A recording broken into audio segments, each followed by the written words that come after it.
दशाधिशततम सर्ग। भाइयों सहित श्री राम का विष्णु स्वरूप में प्रवेश तथा साथ आए हुए सब लोगों को संतानक लोक की प्राप्ति। अयोध्या से 1.5 योजन दूर जाकर रघुकुल नंदन भगवान श्री राम ने पश्चिमाभिमुख हो निकट प्राप्त हुई। पुण्य सलीला सरयू का दर्शन किया। सरयू नदी में सब ओर भाव में उठ रही थी। वहाँ सब ओर घूम फिर कर रघुनंदन राजा श्री राम प्रजाजनों के साथ एक उत्तम स्थान पर आए। उसी समय लोक पितामह ब्रह्मा जी संपूर्ण देवताओं तथा महात्मा ऋषि मुनियों से घिरे हुए उस स्थान पर आ पहुँचे जहाँ रघुनाथ जी परम धाम पधारने के लिए उपस्थित थे। उनके साथ करोड़ों दिव्य विमान शोभा पा रहे थे। सारा आकाश मंडल दिव्य तेज से व्याप्त हो अत्यंत उत्तम ज्योतिर्मय हो रहा था। पुण्य कर्म करने वाले स्वर्गवासी स्वयं प्रकाशित होने वाले अपने तेज से उस स्थान को उद्भासित कर रहे थे। परम पवित्र सुगंधित एवं सुखदायिनी हवा चलने लगी। देवताओं द्वारा गिराए गए राशि राशि दिव्य पुष्पों की भारी वर्षा होने लगी। उस समय सैकड़ों प्रकार के बाजे बजने लगे और गंधर्वों एवं अप्सराओं से वहाँ का स्थान भर गया।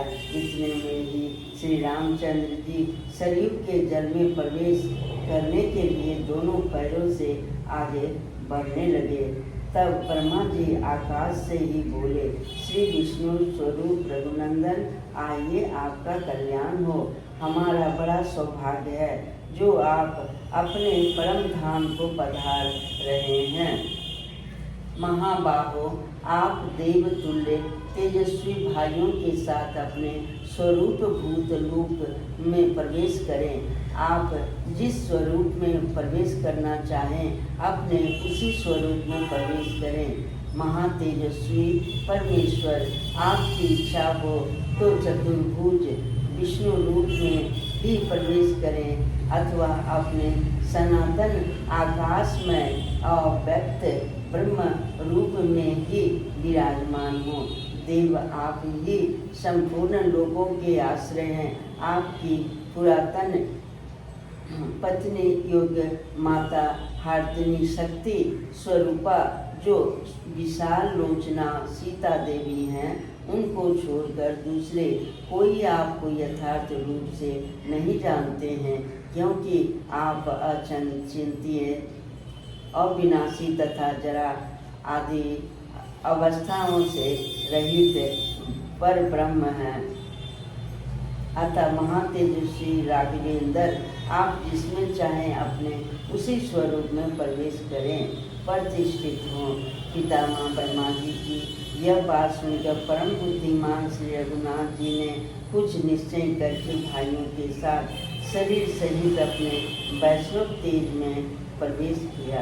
फिर तो इंद्र और अग्नि आदि सब देवता साध्य तथा मनुष्य भी विष्णु रूप में स्थित हुए भगवान श्री राम की पूजा स्मृति प्रशंसा करने लगे।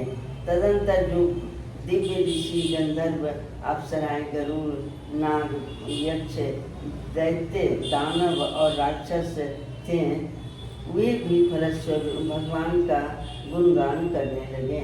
वे बोले, प्रभु, यहाँ आपके पदार्पण करने से देवलोकवासियों का यह सारा समुदाय सफल मनोरथ होने के कारण हृष्ट पुष्ट एवं आनंद मग्न हो गया है। सबके पाप ताप नष्ट हो गए हैं। प्रभु, आपको हमारा सतत साधुवाद है, ऐसा उन देवताओं ने कहा। तत्पश्चात विष्णु रूप विराजमान महातेजस्वी श्री राम ब्रह्मा जी से बोले, उत्तम व्रत का पालन करने वाले पितामह, इस संपूर्ण जन समुदाय को भी आप उत्तम लोग प्रदान करें। ये सब लोग स्नेह बस मेरे पीछे आए हैं। ये सब के सब यशवी और मेरे भक्त हैं। इन्होंने मेरे लिए अपने लौकिक सुखों का परित्याग कर दिया है, अतः ये सर्वथा मेरे अनुग्रह के पात्र हैं। भगवान विष्णु का यह वचन सुनकर लोग गुरु भगवान ब्रह्मा जी बोले, भगवान यहाँ आए हुए ये सब लोग संतानक नामक लोकों में जाएंगे। पशु पक्षियों की योनि में पड़े हुए जीवों में से भी जो कोई आपका ही भक्ति भाव से चिंतन करता हुआ प्राणों का त्याग करेगा, वह भी संतानक लोकों में ही निवास करेगा। यह संतानक लोक ब्रह्मलोक के ही निकट है, साकेत धाम ही अंत है। वह ब्रह्मा के सत्य संकल्प पत्य आदि सभी उत्तम गुणों से युक्त हैं। उसी में ये आपके भक्त जन निवास करेंगे। जिन बानरों और वृक्षों की देवताओं से उत्पत्ति हुई थी, वे अपनी योनि में ही मिल गए। जिन देवताओं से प्रकट हुए थे, उन्हीं में प्रविष्ट हो गए। सुग्रीव ने सूर्यमंडल में प्रवेश किया। इसी प्रकार अन्य वानर भी सब देवताओं के देखते देखते अपने पिता के स्वरूप को प्राप्त हो गए। देवेश्वर ब्रह्मा जी ने जब संतानक लोगों की प्राप्ति की घोषणा की, तब सरयू के गोप्रतार घाट पर आए हुए उन सब लोगों ने आनंद के आंसू बहाते हुए सरयू के जल में डुबकी लगाई। जिसने जल में गोता लगाया, वही बड़े हर्ष के साथ प्राण और मनुष्य शरीर को त्याग कर विमान पर जा बैठा। पशु पक्षी योनि में पड़े हुए सैकड़ों प्राणी शरीर के जल में गोता लगाकर तेजस्वी शरीर धारण करके दिव्य लोक में जा पहुँचे हुए, दिव्य शरीर धारण करके दिव्य अवस्था में स्थित हो देवताओं के समान